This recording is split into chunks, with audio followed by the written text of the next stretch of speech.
Herr Präsident, Exzellenzen, sehr geehrte Mr. President, Damen und Herren, liebe Gäste, Excellencies, zunächst einmal ladies and gentlemen, darf ich Ihnen allen esteemed danken, dass Sie participants so and lange Geduld gehabt haben, invitees. auf I would like unseren to Gast zu welcome warten. you and to Herzlichen thank you Dank for having dafür schon mal had vorab. such Im patience Namen der while awaiting Körber-Stiftung our esteemed heiße ich guest. Sie alle Thank you. I would sehr like to herzlich welcome you willkommen. at the Es ist Körber uns eine Ehre, Foundation. heute den It is ägyptischen indeed a Präsidenten great Dr. Mohamed honor Mursi to welcome begrüßen zu dürfen. Herr today Präsident, His Excellency herzlich willkommen in Mr. Deutschland, Mursi, in Berlin the President und bei der of the Körber-Stiftung. Egyptian Republic. I would like to welcome you, Mr. President, in Germany, in Berlin, and at the Körber Foundation. Meine Damen und Herren, eigentlich wollte ich Ladies zu and Beginn gentlemen, meiner Begrüßung the fact of the matter is that I wanted at the sprechen. outset of this Darüber, dass introductory Ägypten seit dem 30. remark Juni to touch upon 2012 eine Egypt demokratisch that und has, frei as of the gewählten 30th Präsidenten. of June 2012, a Darüber, president dass elected die Menschen through in free Ägypten, and aber auch in democratic Tunesien, elections. Libyen und in anderen Ländern der Region I Schicksal wanted in die Hand genommen to haben und salute the unter Egyptian, Einsatz Tunisian and ihres Libyan Lebens für peoples, Freiheit, peoples of the region, und who Würde have eingetreten assumed sind. their full responsibility at the historische stake of their Leistung, very own life in deren Wert kaum service of freedom, überschätzen justice, and dignity. Aber die Nachrichten, This die is uns a nicht historic nur in den achievement letzten that Tagen words aus cannot Ägypten erreicht pay haben, due zeigen credit uns to. auch, Nevertheless, wie what we have zerbrechlich recently die heard Entwicklung ist. over the last few dramatischen days Bilder is von den telling schweren of the fragility of the Auseinandersetzungen und situation. Toten The dramatic machen auf tragische Weise footage deutlich, of bloody groß die clashes politischen of und deaths gesellschaftlichen is Gräben in telling Ägypten heute of sind this expanding und wie lang political, social, und and beschwerlich social der gap Weg today hin in zu einer Egypt. stabilen It is Demokratie also ist. equally reflecting the Wir fact sind zutiefst that davon the path überzeugt, to dass democracy, a stable Freiheit, one, is a Gerechtigkeit, difficult one. Würde, We firmly das believe Motto der that freedom, justice, Tahrir-Revolutionäre, and dignity, the grundlegende motto und of the unveräußerliche Tahrir Rechte Square, eines jeden is Menschen sind. but a fundamental Dazu gehört das Recht, right in that each freien and every Wahlen darüber zu individual needs entscheiden, to enjoy, wer das Land including regieren soll. that of the Aber freedom freie to Wahlen sind choose am the Ende person nur to ein govern Teil a country. eines However, funktionierenden free elections are demokratischen but a part of a larger Wie kann es component gelingen, that nach is Jahrzehnten an der effective Diktatur democracy? How eine are we, after demokratische decades politische of Kultur dictatorship, aufzubauen? to In bring welchem up Verhältnis this sollen Staat und culture Gesellschaft, of democratic Religion politics? und Politik What about the zueinander relationship stehen? between state and society, Wie ist between es um die religion and Gewaltenteilung politics? bestellt? How are we to organize können die this Rechte separation of powers? Andersdenkender And und how are we to Andersgläubiger provide geschützt werden? protection to the Haben rights Frauen of und those Männer of other gleichberechtigt ideas and am other beliefs? politischen, Do wirtschaftlichen und women and gesellschaftlichen men Leben teil? enjoy full Was equality in bedeuten terms die of enormen participating wirtschaftlichen in political, Herausforderungen economic and social für die life? politische What about Stabilität the der effect of Transformationsländer? the economic and Und social welchen challenges Beitrag können die on neuen Regierungen countries zu of einer democratic nachhaltigen Lösung des transformation? Are new governments to israelisch-palästinensischen Konflikts contribute leisten, to regional sowohl peace? den And how are we to Sicherheitsbedürfnissen contribute Israels to als achieve auch a dem final Streben status der solution Palästinenser nach of einem the unabhängigen, Palestinian-Israeli conflict that demokratischen takes into und consideration lebensfähigen the Staat security needs of Rechnung Israel, trägt? just as it takes Meine Damen und into Herren, consideration das sind nur those einige der Fragen, die uns aspirations of auch the heute Abend Palestinians into beschäftigen werden. realizing an independent, Miteinander, democratic and valuable nicht states. übereinander These are reden, but a gerade few in schwierigen questions Zeiten. that Das we war shall die be touching Philosophie upon unseres today. The Stifters fact of the Volker matter Körber, is that der sich we shall während be des talking Kalten to Krieges each für other eine and not about Verständigung each other. zwischen This Ost has und been West the very engagiert. motto of our founding 20 Jahre nach dem father, Ende des Kurt Körber, Ost-West-Konflikts who stehen die Umbrüche in strived der arabischen Welt ever since the 60s neben of dem the Aufstieg former Asiens und der Zukunft century Europas einen to Schwerpunkt entrench unserer dialogue schriftstellerischen and Arbeit. mutual understanding Dabei between ist uns the der East and Austausch the mit West. den neuen We have politischen focused in Akteuren, our work on regierenden that wie exchange of ideas Oppositionellen aus der Region ein ganz between besonderes Anliegen. political actors in the Das so viele region, hochrangige both Vertreter aus Politik, proponents and opposition of the governments. The participation, the high-ranking participation in terms of politicians, economists, and otherwise is telling of a great interest paid to such dialogue. This dialogue could be followed today through internet and online today.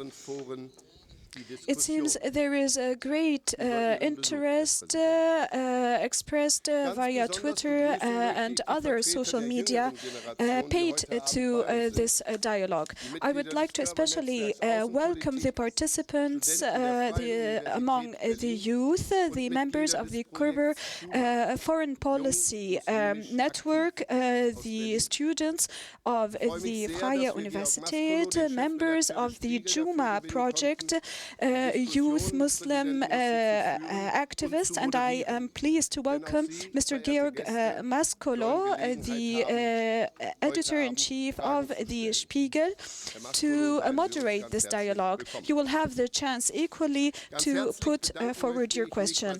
Mr. Mascolo, I would like to welcome you. At this point, I would like to equally welcome His Excellency Ambassador Hijazi alongside with his team of the Embassy of Egypt in Germany. Mr. President, I would like to thank you once again, and Mr. President, kindly take the floor.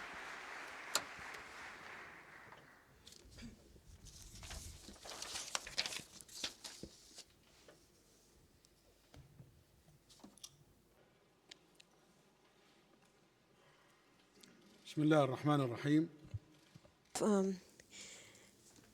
the name of God, the merciful, Mr. Mascolo, editor-in-chief of Der Spiegel, Mr. President and members of the Körber-Stiftung endowment, ladies and gentlemen, I greet you all from all my heart.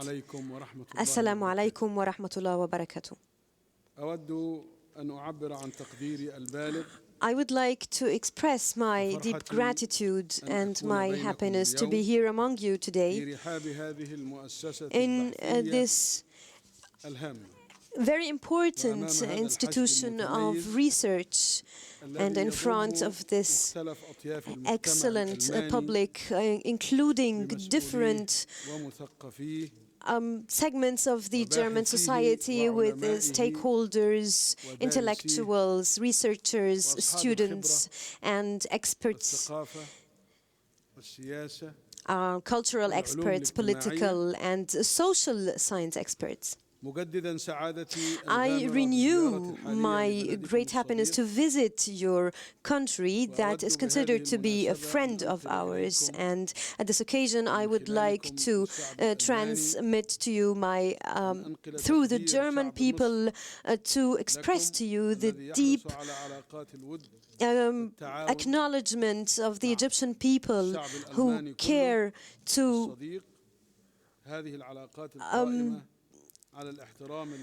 keep the friendly relationships based on mutual interest to you.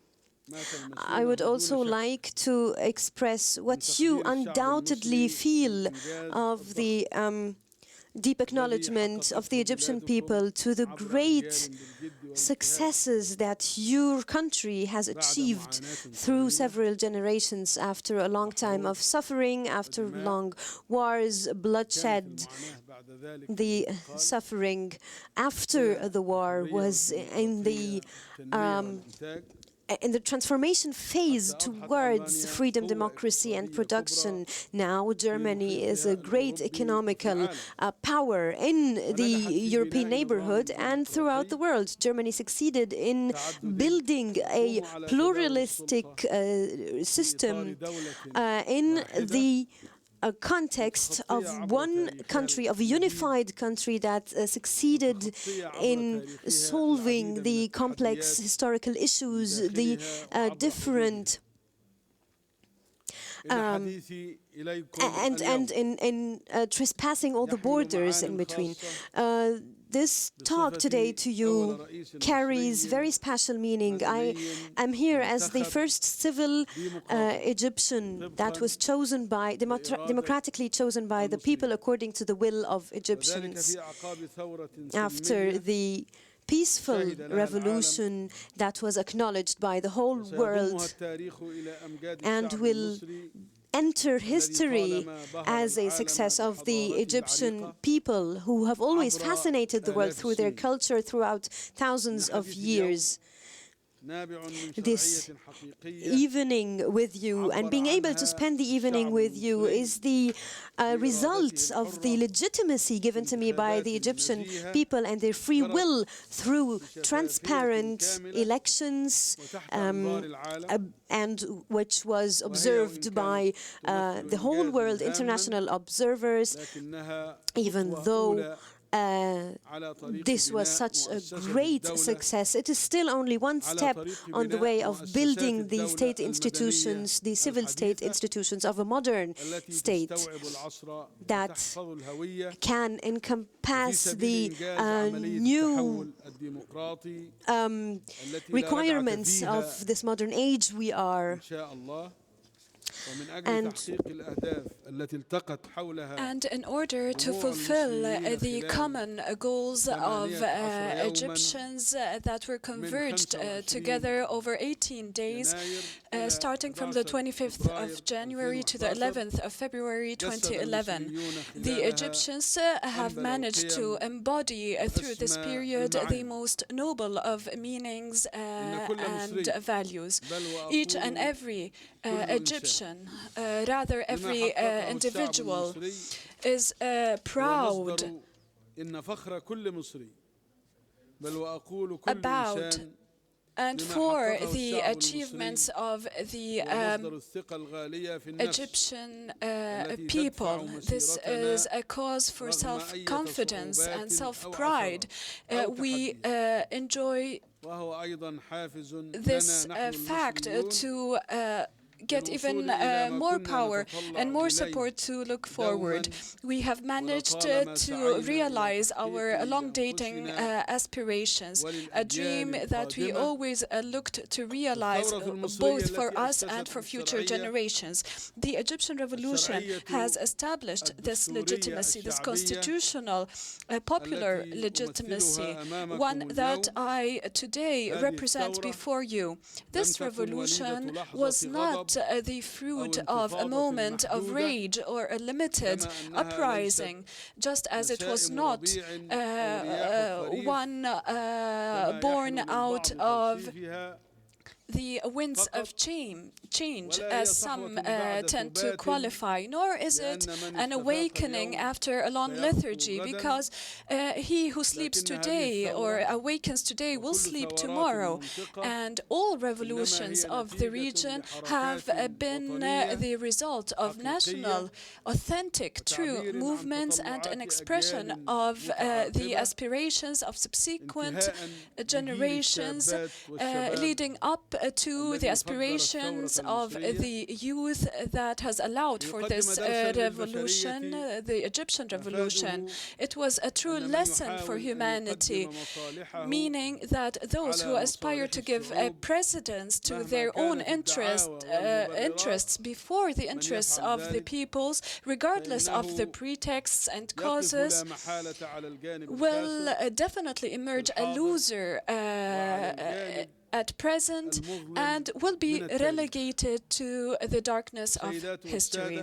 Ladies and gentlemen, over many decades, Western countries have contributed in prolonging the life of regimes that have overlooked and accepted the oppression of their peoples. And unfortunately, they overlooked that. be it out of a call for furthering stability or combating extremism. Regardless of the pretext and regardless of that explanation, the fact of the matter is that the result, which is immorally and humanely speaking unacceptable, it meant putting first personal, economic and political interests of Western countries and completely ignoring the will of the peoples in Western countries and their aspirations. That is the fact. This constituted a major problem to those standing on the other side of the world. All that at the expense of fundamental principles based on which a humanitarian civilization to which we all belong was founded. That is a civilization that knew major contributions in the past, whose wealth stemmed from the very people who have been oppressed. This divergence is one issue that I decided to first put before you when debating the context of the Egyptian revolution in an attempt to understand the revolutions of the region generally speaking. And starting from this point, and in light of humanitarian history generally speaking, you may agree that it is we are to show maturity, to show a willingness to cooperate and to communicate intellectually speaking that would allow for a dialogue on equal footing. Through dialogue, joining two equal peers and not among or rather between two distant parties, one presuming is higher than the other. No one has the right to monopoly, no one has the right to dictate wisdom or even imagine that that party is more intelligent when expecting that the counterparty needs to envision a dialogue and not a monologue. Those who seek to bridge the knowledge gap based on equality and mutual understanding means that furthering understanding through dialogue cannot merely be based on mutual understanding, rather also facing up to mutual problems of various societies. For example, extremism is not the monopoly of specific societies and not others. Extremism may be of a religious nature or even a nationalistic one, meaning that they constitute the same threat when calling for violence or resorting to violence when facing society. In this context, I would like to draw your attention to the role of proper democratic exercise in alleviating this societal tension that overlooks toleration and that incites hatred based on race, religion, color, or culture. These are values that need to be given a higher rank from both sides based on a fruitful dialogue amongst peoples and societies. Last and not least, I would like to touch upon the aspirations of the Arab peoples of the region, generally speaking. Though they have many common denominators, Arab societies are pluralistic in terms of their characteristics and levels of societal, cultural, and scientific developments. This means that they are divergent in terms of the level they've reached of transformation.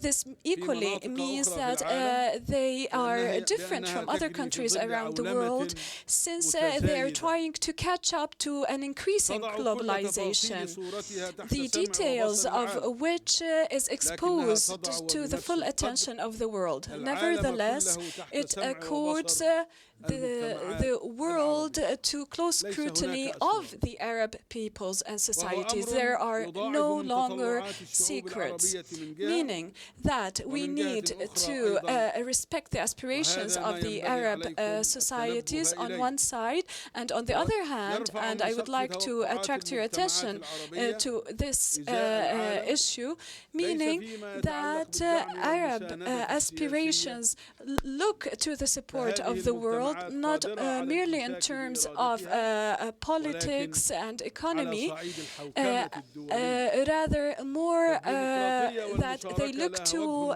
good governance and participation, both at the local and the international levels. This would allow for a proper opportunity be given to the future generations, the youth that constitute over 50% of the Arab population, and to allow for them the rightful opportunity to have a say in their fate. Ladies and gentlemen, I would like to give you a brief overview of the achievements of the last 7 months since I assumed the responsibility of the first freely elected, democratically elected president.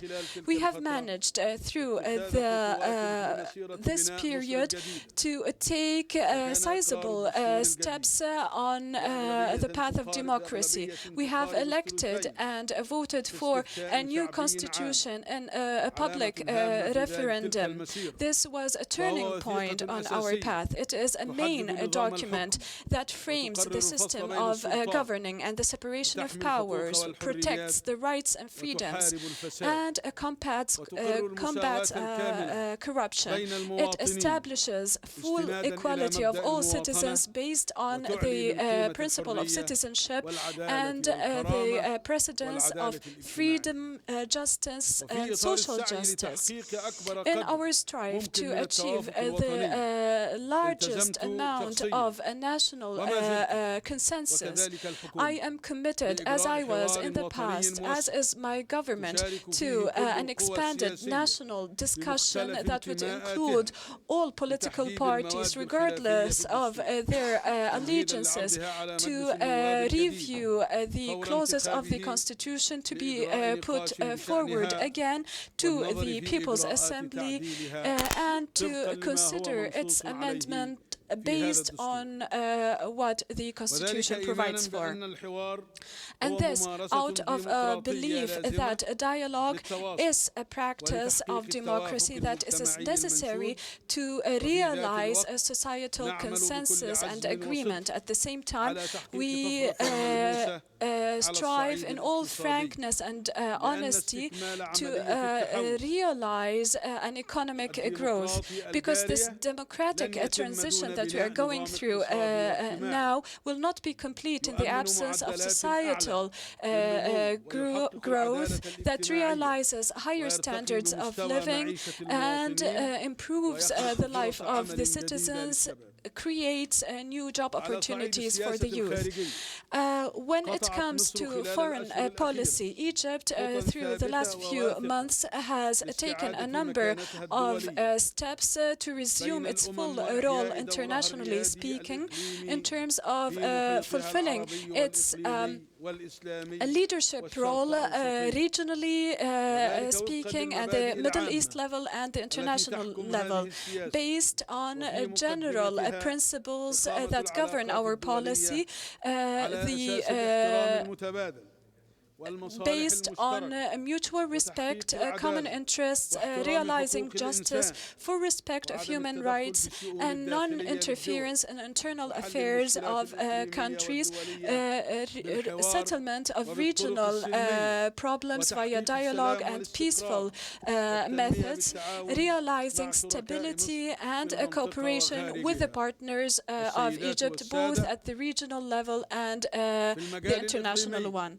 Ladies and gentlemen, at the regional level, ever since the Egyptian population expressed its will to realize its own destiny through legitimate means to realize their rights, the international community to this very date still remains unable to fulfill those rights.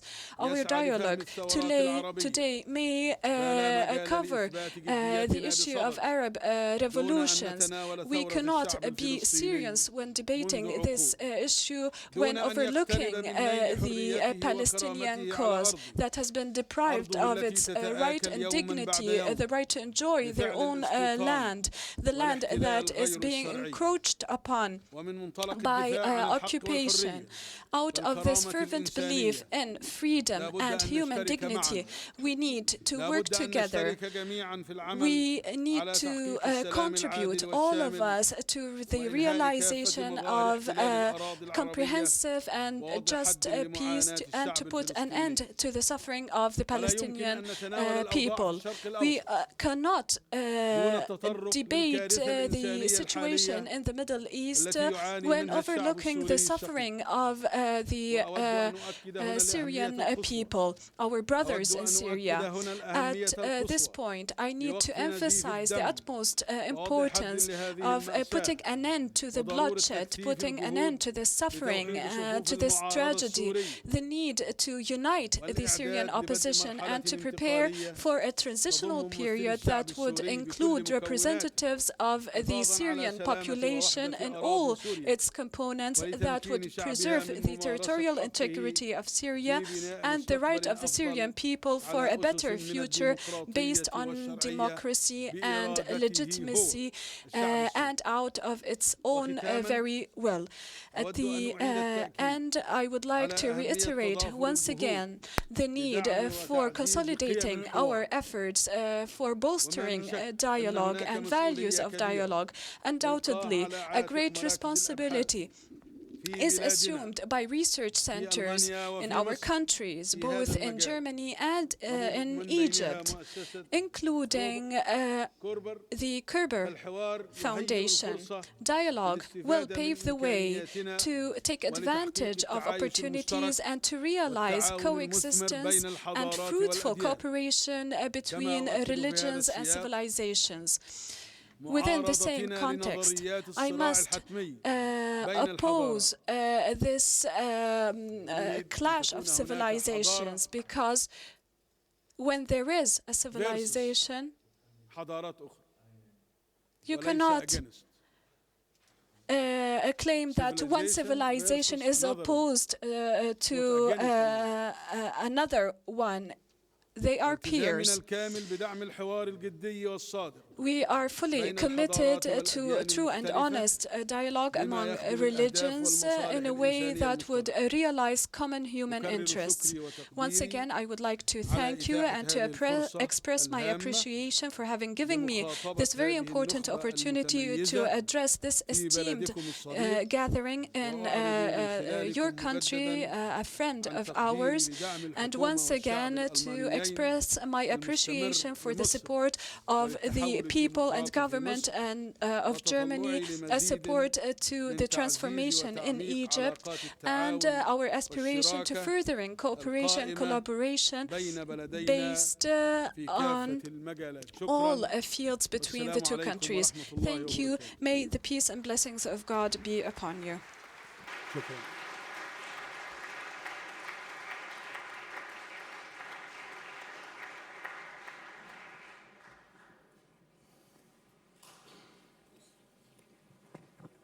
Ja, Herr Präsident, vielen Dank. Meine Damen, meine Herren, guten Abend auch von meiner Seite. Die nächste halbe Stunde gehört jetzt uns, mir und Ihnen, dem Publikum. Wir werden die Möglichkeit haben, den And the following half of an hour will be ours. We will have the chance to ask all questions from the public, all commentaries to address Mr. President with Ihnen, Herr Präsident. your questions. Wir hatten viele Fragen an Sie. Ich bin sicher, dass das Publikum auch viele Fragen an We Sie hat. visited Ich bin dankbar, die ein Cairo, oder andere a dieser colleague of Fragen mine and heute Abend I visited Cairo last week, and I could gain some answers to the questions I had, but I'm looking forward to hearing more questions and asking you more questions. Before we start talking about the situation in Egypt, I would like to talk about another subject. There are many questions about you as a person, about quotations, about words you said a couple of weeks ago, years ago. I read in the news today that you've been asked about this very infamous video about your statements claimed to be by you about the Jews and Zionism, and about they were called bloodsuckers and so on. I would like to ask you, did you really say that or not?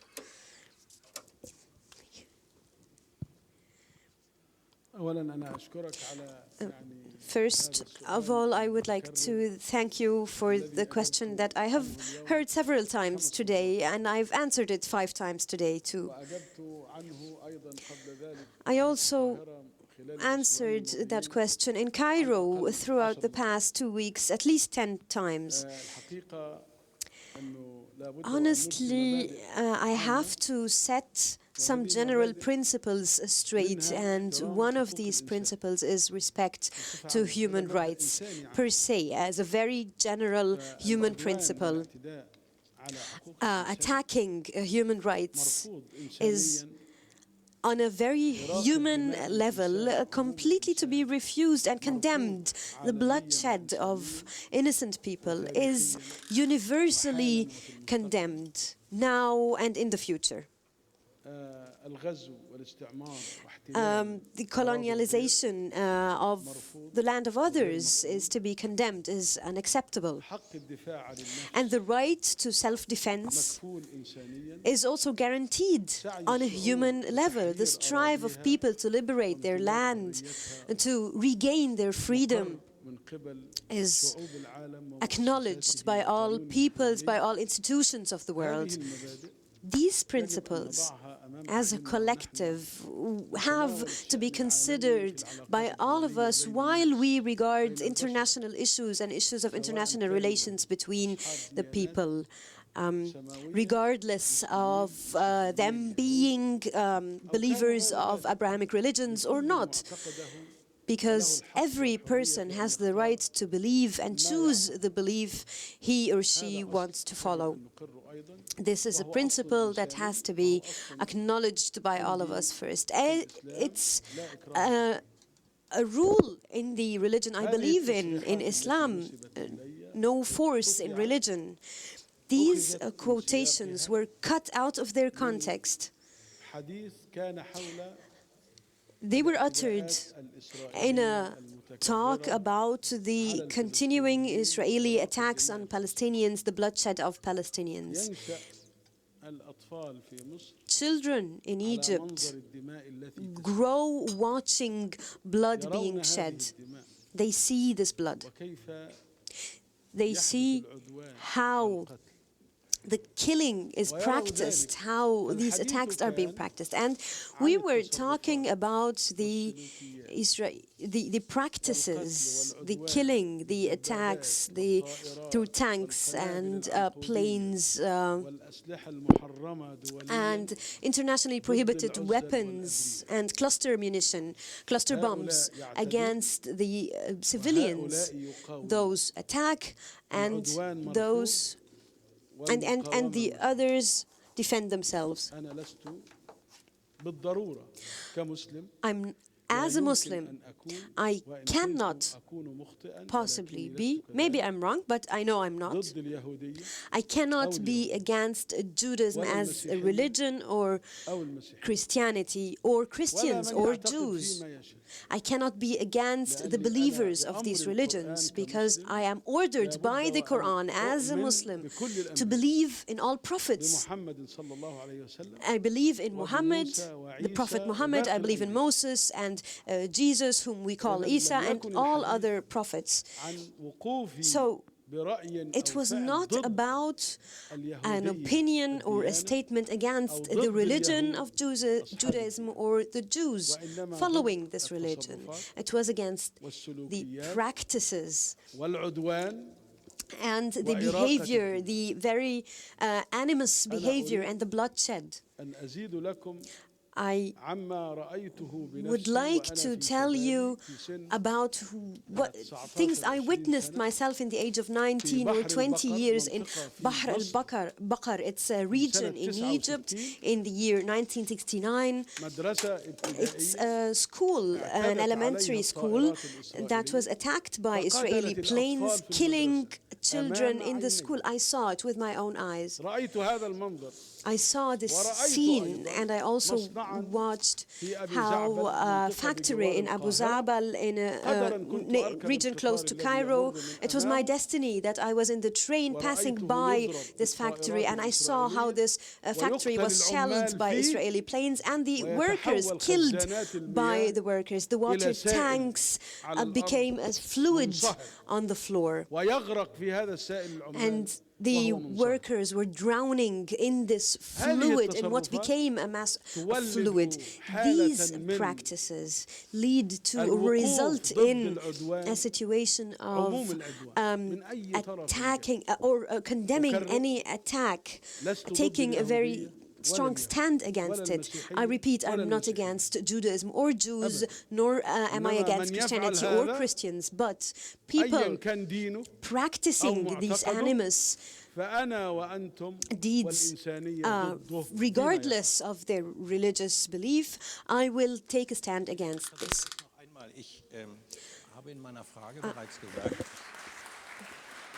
I have another question now.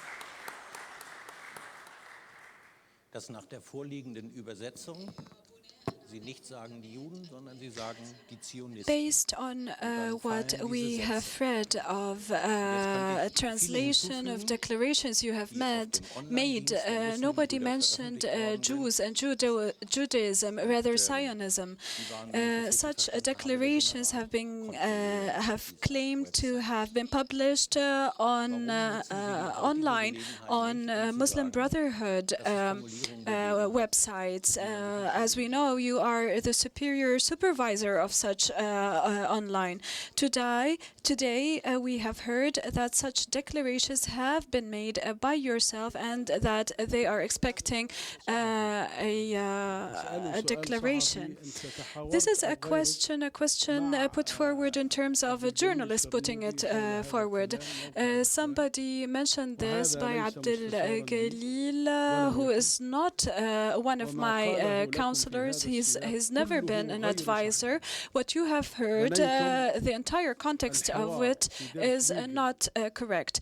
The dialogue that was published in Der Spiegel this week is incorrect. First of all, if we are to assume that Zionism is Judaism and Jews as believers, then what I have just mentioned applies to it. However, if we are to interpret Zionism as being a movement that constantly plots for aggression against the innocent, then I counter it, regardless of the name, regardless of the title. Thus, we are not talking about a title. We are rather talking about a content, a behavior, and deeds. Gut, Herr Präsident, kommen wir zur Lage in Ihrem Land. Shukran, Sayyidi. Thank you, Mr. President. Now, touching upon the internal situation in Egypt, the commander of the army has declared that the entire state may be in danger of collapsing. It seems that you are cutting this visit short to go back home quickly. Is this telling of the difficult period you are going through now? Again, today I have heard a misinterpretation of what the Minister of Defense has said. The Egyptian constitution provides for the fact that the supreme head of the armed forces is the president. The Colonel General SCC, Minister of Defense, never said that the Egyptian state will collapse. He rather declared that a political conflict, if not dealt with, and if it persists at the same level, this may lead to a collapse of the state. He was tolling the bell. He was not saying that the state is currently collapsing. As for cutting this visit short, I made sure that I do visit Germany out of an appreciation to Germany, to its role, and in order to further mutual collaboration. And out of my duty vis-à-vis the Egyptian people, today more than ever, now going through these challenges that necessitates my very presence at the headquarters of the presidency amongst my people and collaborators. Thus, I meant to join both ends. I have come over for a long day with the aim of returning to Cairo tomorrow to make sure that I am there, present, to fulfill my constitutional duties vis-à-vis the Egyptian people. Does that mean that you won't return because of the dramatic escalation of the situation there? It's only a personal decision of you, not more. The decision is based on reality because the decision maker has to study the decision and the conditions. I have said at the beginning, at the introduction, I said that the Egyptian revolution and the immense challenges facing Egypt in the transformation phase from the dictatorship, the lack of freedom, the corruption, and all other factors known to you, and moving to this new phase, it takes time, and it isn't easy to manage or to handle. We are in a very critical phase that we want to pass through without harming the context and the fragile context in which we are. The nation, Egypt, and the Egyptian people are passing over to a new phase. The challenges are very normal, are to be expected in any similar situation. This cannot be described as a collapse. Some details I mentioned today might be published and known to you about the situation in Egypt. This requires the cooperation of all Egyptians, and the first of them should be the Egyptian president, to grow the dialogue and try to diminish the divergences in the society until we reach the new phase. I have another question before we ask the public for their questions. Do you have any expectations regarding the emergency law and emergency rule now in 3 cities in Egypt? How long will the emergency law? Decisions and exceptional measures are not my favorite choice. I have asserted that several times, that I don't want to resort to exceptional measures. When I saw that the lives of the people were endangered and their possessions, that the developments are not to be mixed with the revolutionaries and the protesters, murders have been committed, and when I recognized a threat to the life of the Egyptian citizen, I issued a decision to declare emergency law in 3 cities for a month, a maximum of a month. And if the situation can be ameliorated in the coming few days, if the situation can be stabilized and the citizens feel safe again in their lives, this decision will be taken back, because it's not our target to create an emergency situation, but it's only a way of solving the situation. We all hate the emergency law. We've all lived under emergency law for 30 years, and if I see an amelioration of the situation, I will take the decision back. Yesterday, I delegated to the governors of these 3 cities to decide on the curfew and the emergency, to decrease the hours of the curfew according to the situation in the city.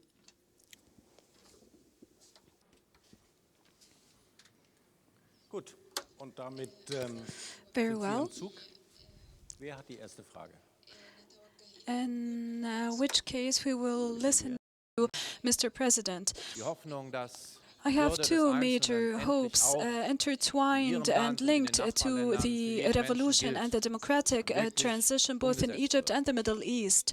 And I hope that indeed freedoms are given a space in your countries and in your region. Second, with regard to the values that you have just mentioned, in order to improve relations between the 2 countries, improving understanding and mutual understanding, since we are in our dealings believe in common values. However, what I heard has caused disappointment, despite the fact that you are going through difficult times. When I go through reports of human rights, people who consider that the situation of human rights nowadays is far worse than what was experienced in the past. Reports of journalists, the situation of journalists and women.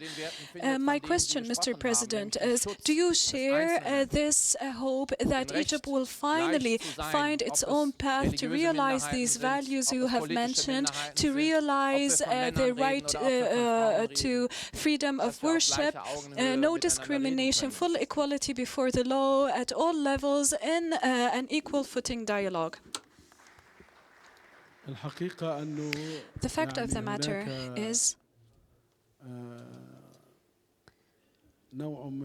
that there is some kind of an injustice as to the reality on the ground in Egypt.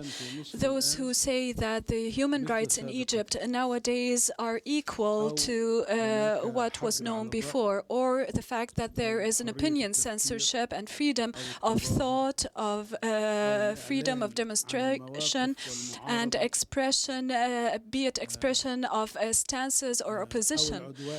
Or even those who claim that women are being attacked and their rights are being aggressed. This is not true qualification. When portrayed in various reports, constitutes additional challenges we are faced with. Because we truly aspire to direct a dialogue and not to rely on reports about us and our activities. There are indeed some individually based aggressions, not methodological one, and definitely not ones perpetrated by the government. There is a major difference between revolutionaries and demonstrators peacefully demonstrating and those who have infiltrated them. Maybe remnants of the former regime, maybe members of other parties, be it this new black bloc that you have long suffered of here in Germany. This is a new phenomenon.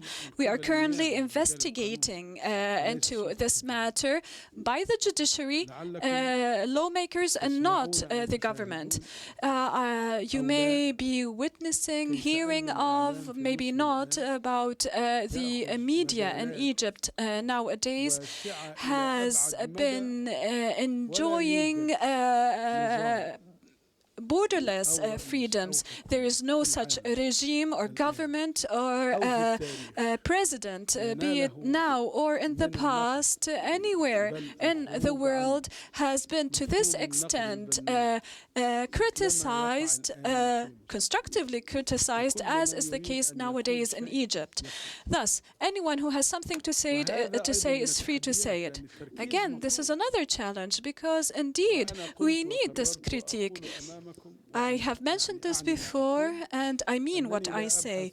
I or those who assist me do not look for aggrieved rights. What we look forward to is to fulfill our duties. Egypt is going through a transitional period, and we need to be patient. However, let's take the Tahrir Square. On the 25th of January, there were those revolutionaries, the youth, demonstrating peacefully. This is more than welcome.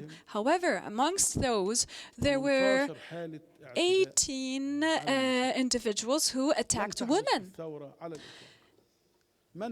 This was not part of the revolution. So who are those individuals? When people are being murdered in the midst of demonstrations in Port Said, last evening, 15 individuals and accused have been arrested. They are thugs who have been wanted in the past, hired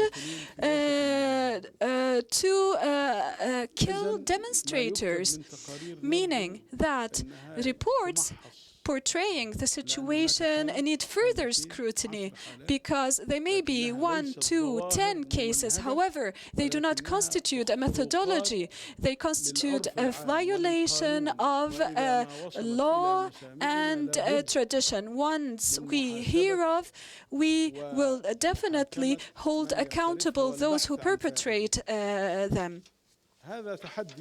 Again, this is a challenge. We are facing problems. There are violations. Nevertheless, I reiterate that you need to equally listen to us, talk to us, because this situation is a bit ambiguous and opaque. Mr. President, we may manage to reach a common understanding as to this issue. I have just been told that you need to leave us due to time constraints and another appointment. Nevertheless, I would like to listen to 3 more questions. So would you agree with me? We have 5 minutes.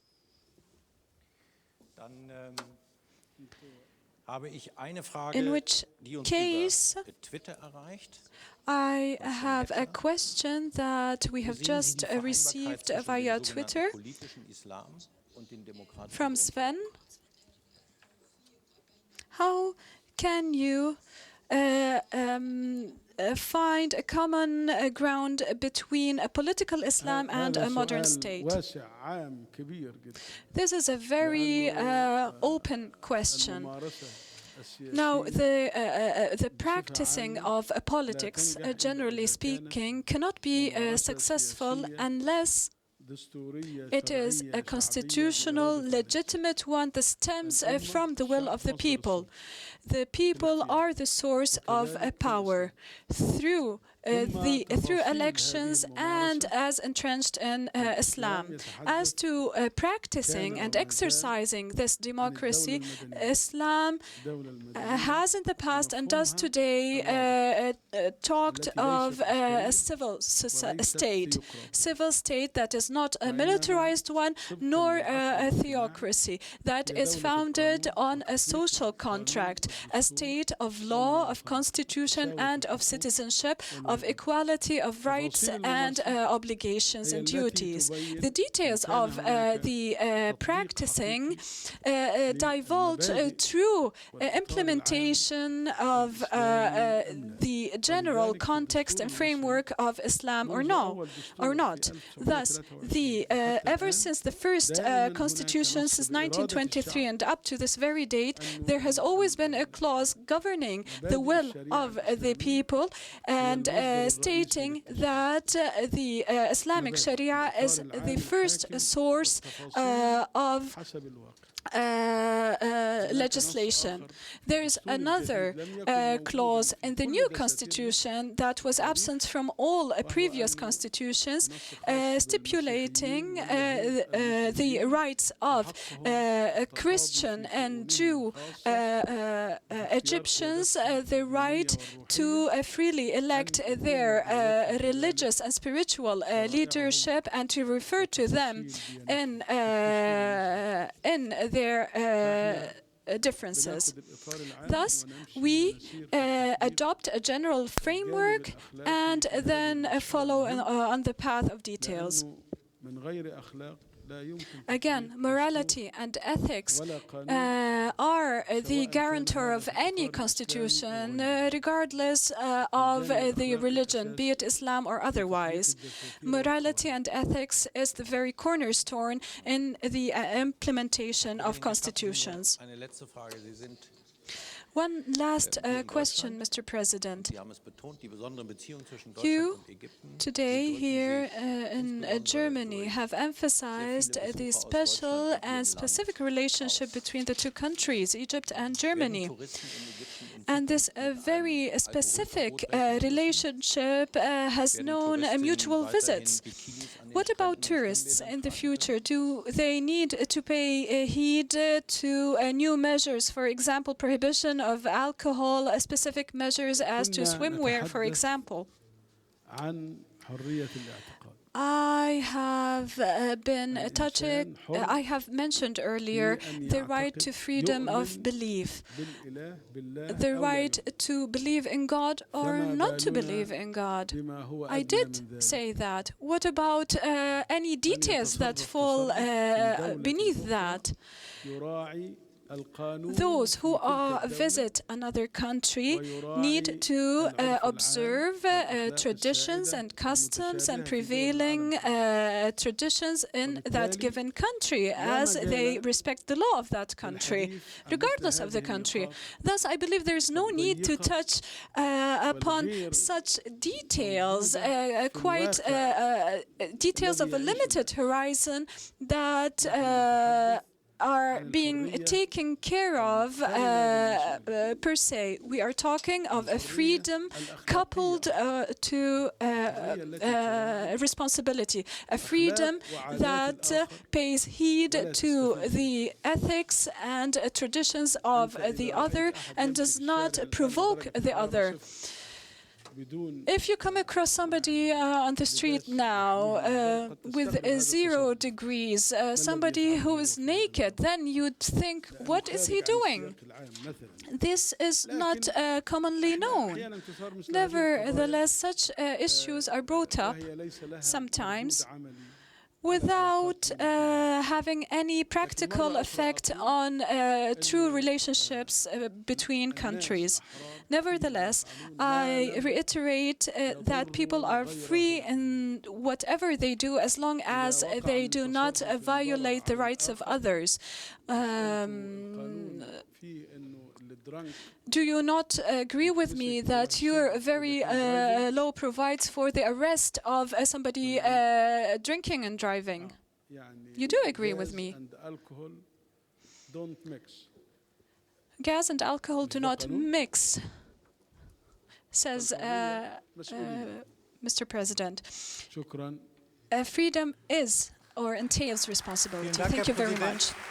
Thank you very much, Mr. President.